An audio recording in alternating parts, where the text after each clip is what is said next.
Hey, how are you? I'm going to be reading from this leadership book, Leadership Theory and Practice by Northouse. So I'm going to be on Chapter 5. Chapter 5, page 105. This will be the case studies. This will be case study 5.1. To see how situational leadership can be applied in different organizational settings, you may want to assess cases 5, 1, 2, and 3. For each of these cases, ask yourself what you would do if you found yourself in a similar situation. At the end of each case, there are questions that will help you analyze the context from the perspective of situational leadership. Case 5.1. Marathon runners at different levels. David Abruzzo is the newly elected president of the Mediocrity Striders Track Club, the MSTCs. One of his duties is to serve as a coach for runners who hope to complete the New York City Marathon. Because David has run many marathons and ultra marathons successfully, he feels quite comfortable assuming the role and responsibilities of coach for the marathon runner. The training period for runners intended to run New York is 16 weeks. During the first couple of weeks of training, David was pleased with the progress of the runners and had little difficulty in his role as coach. However, when the runners reached week 8, the halfway mark, some things began to occur that raised questions in David's mind regarding how best to help his runners. The issues of concern seemed quite different from those that David had expected to hear from the runners in a marathon training program. All in all, the runners and their concerns could be divided into 3 different groups. One group of runners, most of whom had never run a marathon, peppered the coach with all kinds of questions.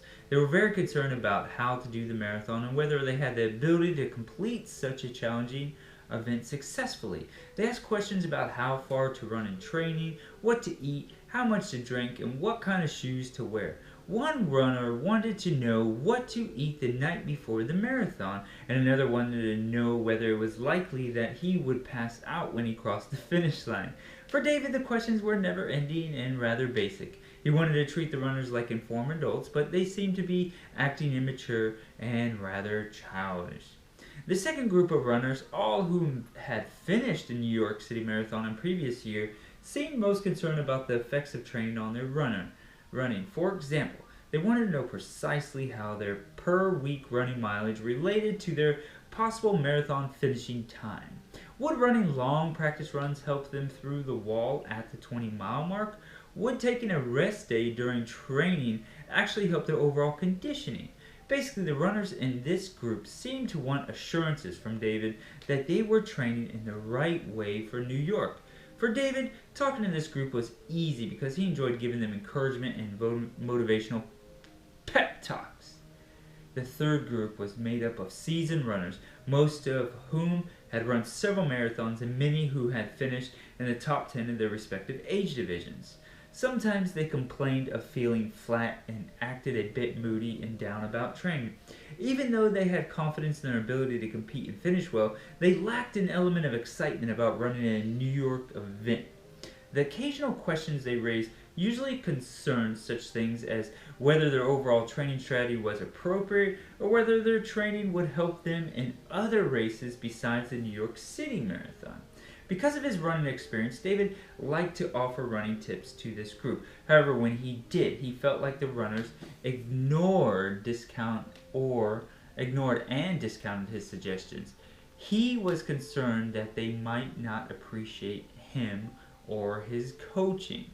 Based on the principles of the SL2 model, figure 5.1, how would you describe the runners in group 1? What kind of leadership do they want from David? And what kind of leadership does David seem prepared to give them?